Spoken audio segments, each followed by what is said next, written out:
puts you on the spot, puts everyone on the spot, but it's just to see how much you've learned when we quiz you. Okay, so we love to do it. It's part of the learning process. We found it to be very, very effective in wherever we go. It's your video for free. You can record it, you can share it with your friends, just don't sell it. There are other defaults that we did cover. But this will get you started. What was the main default today for the follower? If you had to pick one, or maybe the first one. Ladies? Reaching steps. Long steps. Long steps where? Around him. Right, yeah. Especially if he's in a hero, if he's turning, if he's in a line still with him. Okay, so long steps with or around him. If you go away from your leader as you make a long step, what happens? Yeah, you're going to disconnect. Now, if the music's too fast, where the leader is constraining the embrace, or you otherwise, or he's trying to lead maybe something else, do you think you'll make a long step? No. Okay, it might be a little shorter, or maybe really short if that was the intention of the lead. Hopefully you'll get the lead or the joke at that point if he's leading shorter steps. Ideally, it corresponds with something in the music. Okay, sweetie? Nick? Any general philosophical comments? Yeah. Not yet? Yeah. I'm doing a good job? You gotta talk about how the leaders enable the long step. Okay. So leaders, how do we enable a follower to make a long step? Give her space. Right, Tim, because can we actually physically lead her to make a long step? Not gracefully. Oh, feel good. We pass on your idea of what enabling means. Do you understand what the definition was? Okay. So leaders, we can't force the follower to make a long step. And if her default is short steps, we work with it. And what our philosophical point is, or actual practical point is, it limits our vocabulary and our movement and our torsion and using our bodies and dancing more. Okay, we can do a lot more if the steps are stretchier and longer as a default. There's more material to play with. That's the message. And actually, it feels kind of nice. Did any follower enjoy stretching their leg and then releasing this, like especially in the ocho? Yes. Okay. The leader's 5-step pattern.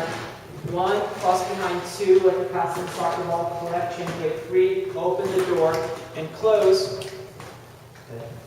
If I do it correctly. When I'm done, which way should I be facing?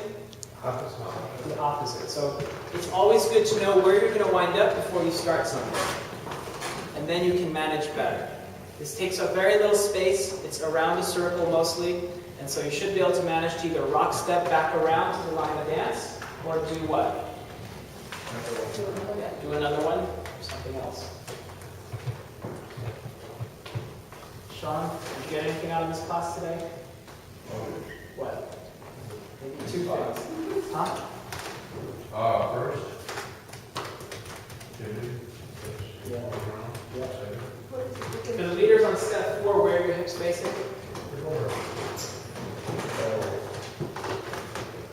And for the leaders, this is a good setup, by the way, for your turns to the right.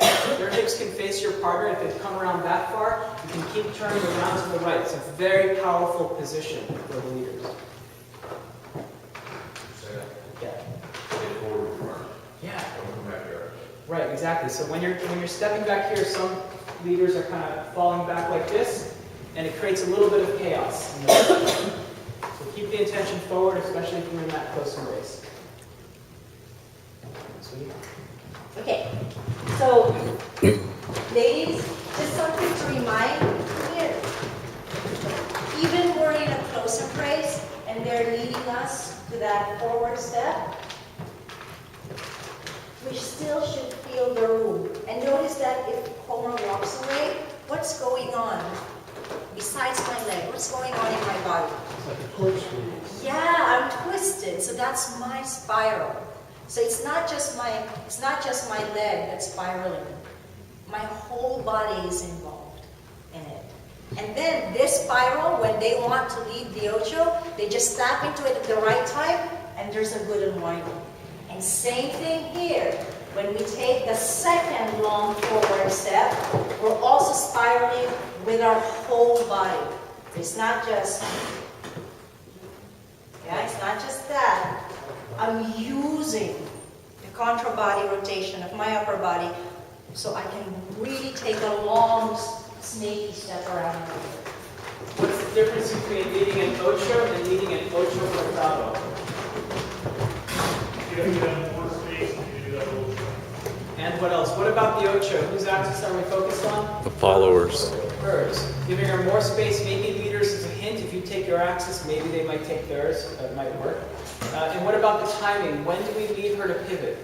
In the beginning, middle, or end of her step? Middle. Somewhere right after the beginning. Middle, what does it mean? Has she transferred her weight onto her next leg? No. No, she's just about to. Okay, so timing's important. If we want to lead the cut ocho, the ocho cortado, the way we taught it in a circular fashion, what is the lead like? Whose axis are we focused on? Leaders. Yeah, around leaders. Everything stays. That's why we want our intentions forward. We don't want to change that position. Okay. Any more questions or highlights? Maybe something you learned? Dale? Nothing? Anything? Yes? It feels really good as leader. It's like, Thank you. Well, especially after Ocho when they collect. Yeah. They take a long step around you, enough to clear this right leg. When we step out, we can get 270 degrees of rotation on, just huge, young rotation.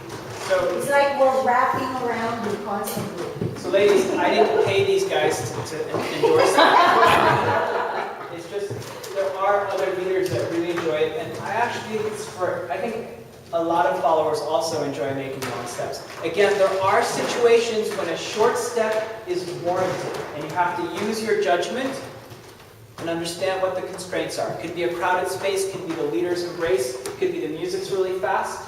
But short steps doesn't mean falling steps. Yeah. It could even mean you're injured, but for whatever reasons, work the default and then decide when to constrain it. Here we go, here's a little demo, maybe half song.